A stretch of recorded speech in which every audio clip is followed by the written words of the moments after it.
sirna inni tokko ijaare inni tokko immoo diigee karaa isaa ta'uun akka faayidaa giddu galeessa kan dhuunfaa isaa godhate yeroo sanaaf qofa waan isaa ta'u ijaaruu irratti waan xiyyeeffachaa turee fi biyyi ijaaramaan turre jechuudha. Mootummaan jijjiiramaa biyya guddoo lammiilee ishee fakkaattu ijaaruuf hojiin hojjechaa jiru garuu biyya addunyaa irratti fakkeenya taatu ijaaruuf bu'uura kaa'aa jiraachuu isaa himan. Mootummaan jijjiiramaa cabiinsi biyya kanaa gama hundaan jiru maalidha? Ijaarsa biyyaa irratti, ijaarsa dhaabbilee irratti, sirna dimookiraasii keessatti, tokkummaa sabootaa irratti cabiinsa jiru ilaalee biyya ijaaramte cimtuu birmadummaa ishee eeggattee fi lammiilee isheetiif mijattuu taatu ijaaruudhaa fi eessaan ka'uu qabaa kan jedhu ilaalama sirrii qabaachuurraan biyyi akka Itoophiyaa fakkaattu biyya sabdaneessa afdaneessa aadaa hedduun keessatti calaqqisu waan ta'eef akkaataa sanaan maluun biyya ijaaruu irratti argama jechuudha mootummaan. Riifoormii dinagdee gooroo dabalatee ijaarsi dhaabbilee biyyattii keessatti hojiirra oolaa jirus biyya jabduu dhalootatti abdii oru ijaaruuf humna ta'aa jiraachuus eeran. Hoom giroon ikoonoomii isa jedhamu ijaaruu irratti mootummaan tarkaanfiin inni fudhate jijjiirama yeroo gabaabaa kana keessatti dhufee fi biyyi keenya akka biyyaatti mataa ol qabachuu kan jalqabde tarkaanfii sirrii fi abjii qabu dhalaqqee biyyattii ta'ee ijaaramaa jiru riifoormii gama sanaan gaggeeffame keessatti hojii kana cimsuudhaaf biyya cimtuu ijaaruuf hojii guddaatu hojjetamaa jira. Sochii mootummaan biyya jabduu ijaaruuf taasisaa jiru cina hiriiruun hojii bu'a qabeessa sabaaf sablammoonni biyyattii gama nageenyaa fi tokkummaa waloof taasisaa jiran cimsanii itti fufuun biyya addunyaa irratti fakkeenya taate ijaarrachuuf barbaachisaa ta'us dhaaman. Xiinxala simbiraan geenyurra geenyeerra xiinxala simbiraan ga'uudhaaf immoo waa'illi kiyyaa Okaashaa Adam istiidiyootti argameera. Dhimmi irratti xiyyeeffate immoo seenessi waloo ijaarsa biyyaa keessatti gumaacha akkamii qaba kan jedhu irrattidha. Okaashaa anaa dhufu itti fufuu dandeessa. Tole ulfaadhu Abdiisaa seenessa waloo jechuun seenaa hawaasaa yookaan mootummaa yookiin immoo biyya tokko walii wal qabateetiin jiru jechuudha. Innis wantoota raawwatamaatiin turan kan hawaasni keessa darbee kan ibsu jechuudha. Fakkeenyaadhaaf seenessi waloo hawaasa tokko duudhaa aadaa fi rakkoowwan hawaasichi waliin keessa darbe jechuudha. Kanaaf seenessi waloo seenaa namoonni yookiin immoo hawaasni tokko waliin qooddatan jechuudha. Seenessa waloo waan biyyi tokko waliin qabdu yookaan immoo ijaarsa biyya tokko keessattis waan namni hundi kaleessa ofii arguu yookaan immoo gahee kaleessa biyya ofii keessatti qabu keessatti ilaallatu jechuudha. Akka dhuunfatti osoo hin taane akka walootti gaheen kiyya yookaan immoo kaleessi kiyya kana fakkaata jedheetiin waan keessatti of ilaallatu jechuudha. Seenessi qeenxee immoo seenaa garee tokko qofarratti kan fuulleeffatu xiyyeeffatudha. Mootummaa yookaan immoo saba amantii yookiin hawaasa biraa kan dagatee fi kan irratti hin xiyyeeffanne jechuudha. Garee tokko qofarratti kan hundaa'e jechuudha. Seenessi qeenxee kunis immoo biyya tokko keessatti miidhaan inni qaqqabsiisuu danda'u maali jennee yoo ilaalle tokkummaa biyyaa irrattis dhiibbaa uumaa walamantaa sabootaa fi hawaasaa ni laffisa jechuudha. Walitti bu'iinsa akka uumamuudhaafis sababa ta'a jechuudha. Seenaa dhugaa dabsuun dhaloonni seenaa akka hin beekne taasisa jechuudha. Hariiroo hawaasaa irrattis rakkoo uumaa misooma fi nageenya biyyaa gufachiisa jechuudha. Kanaaf seenaa qorachuun yeroo baay'ee seenessa waloo irratti hundaa'uun barbaachisaa akka ta'e sirraa hubachuun ni danda'ama jechuudha. Abbaa saayinsii hawaasummaa ammayyaa jedhamuudhaan kan beekamu hayyuun lammii Firansii Emily Durkheim seenessi waloo tokkummaa hawaasaa cimsuunii fi duudhaa hawaasaa ijaaruu keessatti gumaachi isaa laayyoo akka hin taane akeeka jechuudha. Seenessi waloo ijaarsa biyyaatiif gumaacha guddaa qaba. Tokkummaas ni cimsa. Namoonni seenaa waloo akka qabeenya isaanitti akka hubatanis ni taasisa jechuudha. Wal hubannoos ni guddisa jechuudha. Kana yoo jennu sabaa fi sablammoonni fi mootummaan caalatti akka wal hubatan gargaara jechuudha. Nagaa fi obbolummaas ni cimsa jechuudha.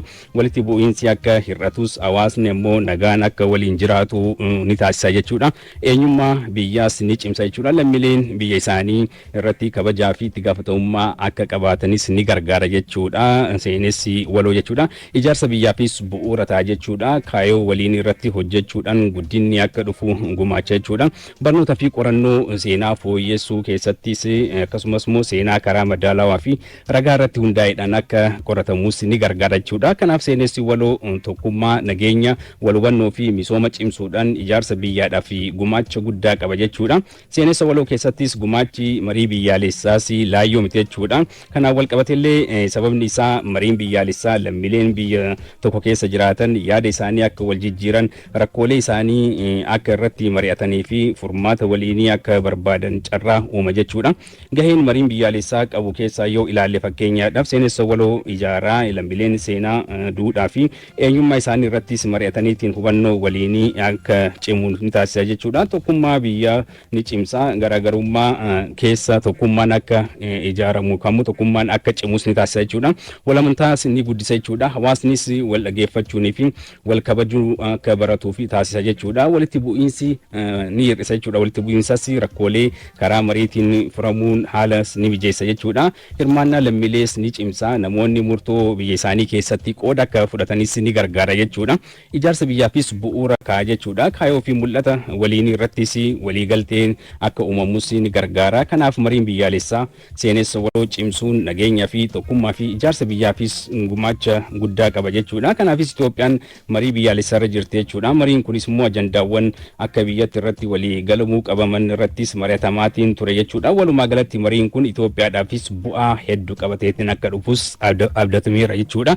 Kanaaf xiinxala kan koo akka waliigalatitti xumuree jira. Kana fakkaata abdiisa. Tole waayila kiyya Ukaashaa Adam galatoomisin jenna xiinxala bal'aa dhimma marii biyyaalessaa akkasumas seenessa waloo irratti dhaggeeffattoota keenya biraan geesse. Tole alfaadhu. Sananni yaadota furmaata marii biyyaalessaa hagaya 14 mari'attoota 4,000 akka dhiyaatu koomishinii marii biyyaalessaa beekseera. Mishinarri itti aantuun koomishinii marii biyyaalessaa Hiruut Gabra Sillaasee miidiyaaf ibsa kennaniiru addunyaatu isaa dabalata qaba. Adeemsa marii biyyaalessaa irratti komishinarri itti aantuun komishinii marii biyyaalessaa Hiruut Gabrasillaasee ibsa miidiyaaf kennaniin qindeessitoonni ajandaa yaada waliigaltee garee hojii 8 of eeggannoon qindeessaa waan turaniif yeroon dabalameefii jedhan. Ibsa isaaniin qindeessitoonni ajandaa 120 garee hojii keessaa filamanii sanada waliigaltee yaadota furmaataa qindeessaa turan guyyaa hardhaa hagayya 13 bara 2018 mari'attootaaf dhiyeessaa ooluu himan. ከስምንቱም ቡድን የተውጣጡ አጠናቃሪ ተሳታፊዎች qindeessitoonni ajandaa marii biyyaalessaa garee hojii 8 keessaa bahan haga guyyaa kaleessa galgalaatti yaadota qindeessaa turan sanada waliigaltee qopheessanii xumuruun har'a ibsaa oolan. Yaadonni waliigaltee gareewwan 8 hundi garee hojii miseensota 500tiif dhiyaataa ooleera. Adeemsa kanaan gareen 8 yaada waliigaltee walii isaanii ni dhaga'u waan hafes irratti dubbachuu akka danda'aniif qindaa'e. Sanadni xumuraa yaada furmaataa marii biyyaalessaa boru hagayya 14 bara 2018 mari'attoota 4,000 akka dhiyaatu ibsan. 120ዎቹ አጠናካሪ ቡድኖች የመጨረሻዎቹን ግብዓቶች በማካተት ፋይናል የመጨረሻውን ሰነድ qindeessitoonni ajandaa marii 120 sanada waliigaltee hafe itti dabaluun qopheessanii guyyaa boru mari'attoota 4,000 dhiyeessu jechuudha. Mariin biyyaalessaa sadarkaa ol aanaa irra gahuu kan eeran komishinarri itti aantuun komishinii marii biyyaalessaa Hiruut Gabrasillaasee hawaasni odeeffannoo qabatamaa fi miidiyaalee sirrii fi ibsa komishinichaa akka hordofuu dhaaman. አንድ ትልቅ ምዕራፍ ላይ ደርሰናል ማለት ነው። እግዚአብሔር ይመስገን። kun kan agarsiisu boqonnaa olaanaa irra geenyeerra jechuudha. Galanni waaqaaf haa ta'u uummata Itoophiyaaf kanan dhaamu odeeffannoo dogoggoraa tokko tokko dhaga'uun burjaaja'uu hin qaban. Miidiyaa sirrii fi ibsa komishinichaa qofa hordofuu akka qabanan dhaama. ትክክለኛ የሆኑ ሚዲያዎችንና የኮሚሽኑን መግለጫዎች እንዲከታተሉ ደግሜ አሳስባለሁ። Mariin biyyaalessaa dargaggoota nagaa fi ijaarsa biyyaa keessatti ga'ee isaanii akka ba'anii fi carraa uumeera jedhan dargaggoonni maricha irratti hirmaatan. Girmaa Hundee dabalata qaba. Mariin biyyaalessaa mari'attoonni guutuu biyyattii irraa dhufan irratti hirmaatan adoolessa 8 bara 2018 ifatti eegalame ji'a tokko lakkoofsiseera. Yaa'iin kun dargaggoota hirmaachisuun isaa dargaggoonni nagaa fi ijaarsa biyyaa keessatti gahee isaanii akka bahaniif carraa kan uumeef ta'uu dargaggoonni dubbisne eeran. Dargaggeessi yaada mo'ataadhaan waa'ee biyya isaa, waa'ee aadaa isaa, waa'ee eenyummaa isaa sabaaf sablammii biyya kanatti karaa iftoomina qabu karaa yaada mo'ataa ta'een taa'ee dhugaa isaa jaalalaan karaa itti ibseedha jechuudha. Kana jechuun marii kanarraa bu'aan argamu inni guddaan biyyi kun karaa wal danda'uun karaa tokkoon karaa wal hubannaatiif kan furamaa jirudha jechuudha. Ajandoota hundumaa keessatti dargaggeessi hirmaateera. Hirmaannaa kana keessatti immoo karaa gaarii ta'eedhaan yaada isaa ibsatee wanta gaafota baroota hedduu as keessatti hirmaachaa turreegaa ta'ee fi karaa bareedaa ta'een amma ajandaa sana tarkaanfachiisnee xumurarra geenyeerra jira. Yaadni dargaggoota guutumatti akkuma kutaa hawaasaa kamittuu akkuma hirmaata kamiittuu qixa barbaadamuun dargaggeessi yaada isaa kennee yaadota gurguddoo biyya kana gara fuulduraatti ceesisan kan bilisaan kennaa turreedha. Kan itti hirmaannaa gaarii taasisaa turreedha. Siyaasni kanaan dura dargaggoota bakkeetti gataa ture amma dargaggoonni ijaarsa biyyaa keessatti gahee isaanii akka bahaniif carraa uumuu siman. Kallattiin itti bosonarraa warri galee itti hirmaate yaada kana biyya kana ceessuudhaaf biyyi kun biyya dargaggeessaa ta'uusi yaadan biyya kana ijaaruun akka danda'amu dargaggeessi yaada as keessatti qooda guddaa akka taphatuuf gahee guddaa nu baneera. አገር የመቀየር ሂደት ላይ ደርሰናል። ሀሳቦችን ተነስተን jijjiirama biyyaa fi mari'achaa jirra. Marii kanarratti yaada keenya bilisummaan ibsachaa jirra. Nuti dargaggoonni kanaan dura carraa akkasii argannee hin beeknu. Har'a garuu carraa rakkoo biyyaa irratti mari'achuun biyya fayyisuuf argachuu keenyaan baay'ee gammadeera. siyaasni kaleessa bakkeetti dargaggoota keenya hayyoota keenya miidhaa ture kun gara teessootti dhufee mariidhaan siyaasni seenaa ooyin immoo seenessi jallate kun karaa kanaan furamuun danda'ameera jechuudha. Marii kanarraa abdii guddaa qabna kan jedhan dargaggoonni kunneen yaada waliigalaa guddina waaraa biyyattii mirkaneessuu fi biyya dhalootaaf mijattuu taate uumuuf faayidaa olaanaa qabaachuu dubbatan. Marii biyyaalessaa mari'attoonni guutuu biyyattii irraa dhufan irratti hirmaachaa jiran kanaan yaadoon waliigaltee irra gahame guyyaa boruu yaa'ii mari'attoota 4,000 qabu irratti ni dhiyaata jedhamee eegama. Mariin biyyaalessaa tokkummaa biyyaalessummaa fi nageenya waaraa fiduun biyya ceesuu danda'a jedhan hirmaattonni marii biyyaalessaa OBN dubbise. Mariin biyyaalessaa qaama mirkaneessuu keessattis qooda olaanaa qabaachuu yuunivarsiitii Arsiitti barsiisan seeraa Abarraa Lammiimanii Warqituu Magarsaa waan qindeessite qabdi. Hirmaattota nama 4,000 sadarkaa biyyaatti mari'atamaa kan jiru mariin biyyaalessaa erga eegalee baatiin tokko darbeera. Namoota marichaa irratti hirmaachaa jiran keessaa adeemsa marichaa irratti OBN fi yaada isaanii kan qoodan marichi tokkummaa biyyaalessaa fiduu keessatti gahee olaanaa qabaa jedhan. Mariin kun barbaachisummaan isaa waloodhaan taanee akka biyya ijaaru waloodhaan diinagdee akka ijaaru barbaadeeti mariin kun kan hundaa'e jechaadha. Uummanni Oromoo dachaa hamma gararraa sadarkaa garaagaraatiin saboota kana wajjin taa'ee haasa'ee maalummaa isaa barsiisee qabiyyee isaa seenaa isaa dhugaa isaa karaa sirrii ta'een akka sabni kun hubatuuf akka sabaaf sablammootti gosoonni 86 kun hubatuuf barnoota gaarii kenneera. Tokkummaa Itoophiyaa keessattis uummanni Oromoo maayinaa guddaa taphata. Bu'aan mariin kun fidee dhufa jennee nuti eegnu biyya kana ni tokkoomsa nageenya biyya kanaa ni tasgabbeessa kan jedhu san eegaa jirra jechuudha. Maaliif wanni mari'atan hundi furmaata falas ta'uu baatu keessaa wanni mari'atan furmaatan dhabu. Yeroo tokkoon immoo furmaatan kennina waan hunda solvi godha jechuunis xiqqoon ulfaata. Haa ta'u garuu wanni mari'atan waan gaarii. Itoophiyaa guddoo tana ceesisuudhaaf mariin kun bu'aa gaarii fidee dhufa. Rakkoowwan walxaxaa gama nageenya siyaasa akkasumas seeraa fi heeraan baroota dheeraa lakkoofsisaa ture hiikuuf mariin biyyaalessaa gaggeeffamaa jira jedhan yuunivarsiitii Arsiitti barsiisan seeraa Abarraa Lammii. Mariin kun waliigaltee biyyaalessaa uumuun araara fiduu danda'as jedheen abdaddaa jedhan.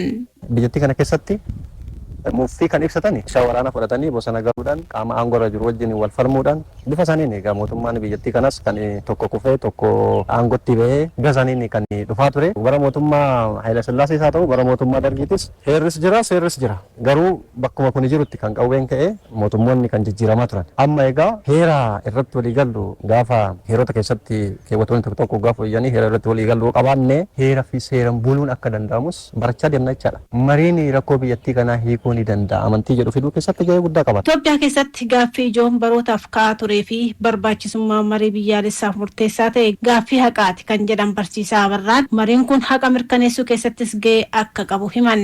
Haqa ce'umsaa already eegallee jira kanaan duras jalqabamee jira akka biyyaatti imaammanni bahee irratti hojjetamaa jira. Siidaawwan garaagaraa iddoo garaagaraatti dhaabbatanii jiru. Siidaawwan sana irratti waliigalteen hin jiru. Waliigalteen gaafa dhufe siidaa akkamiin nu barbaachisa? Suni qaama haqa ce'umsaa keessaa isa tokkodha. Siidaa akkamiin nu barbaachisa? Irratti waliigallee gaafa siidaa barbaachisaadha. Biyyattii kana gara tokkoomsutti yookaan immoo seenaa biyyattii kanaa sirreessuu keessatti qoodanii fudhata jennee kan irratti waliigalle sana siidaa sana gaafa fidanne suni qaama haqaa keessaa isa tokko waan ta'eef haqa mirkaneessuu keessatti gahee guddaa taphata jechaadha. Mariin biyyaalessaa waliigaltee biyyaalessummaa fiduun Itoophiyaa ceesisuu danda'a abdii jedhus qabaachuu himan. Duudhaa Oromoon alagaa firoonfachuu irratti qabu guddina aadaa fi afaan isaa fi gumaacheera jedhan yuunivarsiitii naannoo Oromiyaatti qorataan aadaa fi duudhaa Leeniin Quuxoo jireenya tarreessaa waan qindeesse qaba. Obbo Mallicha Diqqaa jiraataa godina Boorana Bahaa magaalaa Negelleeti. Obbo Mallichi magaalaa Negelleetti sabaaf sablammoota hedduu waliin guddatanii hariiroo uummanni Oromoo lammiilee biyya Keeniyaa waliin qabus sirriitti nama hubatanidha. Oromoon lammiilee Keeniyaa daangaa olaarra jiraatanii fi sabaaf sablammoota Itoophiyaa biroo waliin tokkummaan jiraachuu irratti muuxannoo gaarii uummata qabudha jedhu. Keeniyaa waliin Booranni daangaa bulchiisaa jira malee daangaan quttumaan jiru. Uummati kun jaalalaan waliin jiraata bar dheeraaf. Yoo gaariin sabaaf sablammoota biroo waliin qabu aadaa fi afaan isaa akka guddatuufis gargaareeraa jedhan obbo Mallichi. Aadaa walii sheer godha. Afaan lamaanuu naasa. Mana barumsaa waliin barata. Amma manuma barumsaa naannoo Mooyyalee sunitti iyyuu kan afaan Suwaahiliitiin baratamu jira, kan afaan Oromootiin baratamu jira jechuudha. Akkasitti wal keessa qubatee ijoollee isaa waliin barsiifataa jechuudha. Naannoo Sumaaleellee waliin aadaa waliin jireenya dansaa qaba. Yuunivarsiitii naannoo Oromiyaatti qorataa aadaa fi duudhaa Leenin Kutoo Oromoon duudhaa isaatiin nama ta'e kan dhalate hundi ilmaan abbaa tokkooti jedhee waan amanuu fi sabaaf sablammoota hundaan waliigalaa jedhan. Hundeen ilma namaa hundumtuu wal fakkaataa tokko jedhee dhugeeffata. Ilmaan horoo ilma namaa kana horee kanaaf ilmaan horoo waan ta'aniif araba haa ta'u, gurraacha haa ta'u, faranjii haa ta'u hundumtuu ijoollee horooti waan ta'aniif obboleessa kiyya jedhee fudhata. Ilmi namaa hundumtuu dhiiga kooti. Ilmi namaa hundumtuu narraa bahee garaagarummaan ilma namaa gidduu jiru akka garaagarummaa ijoollee lakkuu gadaameessa tokko keessaa dhalataniif jedhee dhugeeffata. Kanaaf ilmoo namaatiif banaa ta'e. Duudhaan Oromoon waliin jireenya irratti qabu baay'ee jabaadha kan jedhan barsiisaa Leenin guddifachaarraa hanga bultii waliin dhaabbachuutti hariiroo saba biroo waliin uummatu uummatichi saba bal'aa akka ta'uuf gargaareeraa jedhu. Daangaa Oromiyaa kana naannoo yoo ilaalte afaanumti isaanii afaan saboota daangarra jiranii kana danda'u warri gamaas warri gamanas aadaa isaa sammaadhaan baasuu hin dandeenye. Somaalee Farayin uummata keenya Harargee Arfan Qalloo kana yoo fudhatte Somaalee adda baaftee hin dandeettu. Alaabaa kana Sidaama kana daangaa sabootaa kanarra deemtee yoo ilaalte fuudhaaf heerumaa wal keessa jira. Afaan aadaa walirraa dhaalee wal keessa bobba'ee galaa kanatu walitti jabeessaa jechuudha. Oromoon barootaa fi lammiilee biyyoota ollaa fi sabaaf sablammoota Itoophiyaa biroo waliin nagaa kabajaa fi tokkummaan jiraachaa kan ture yoo ta'u duudhaan obbolummaa kun hariiroo hawaasummaa aadaa fi afaan isaa cimsuudhaa fi gahee guddaa akka gumaachee himama.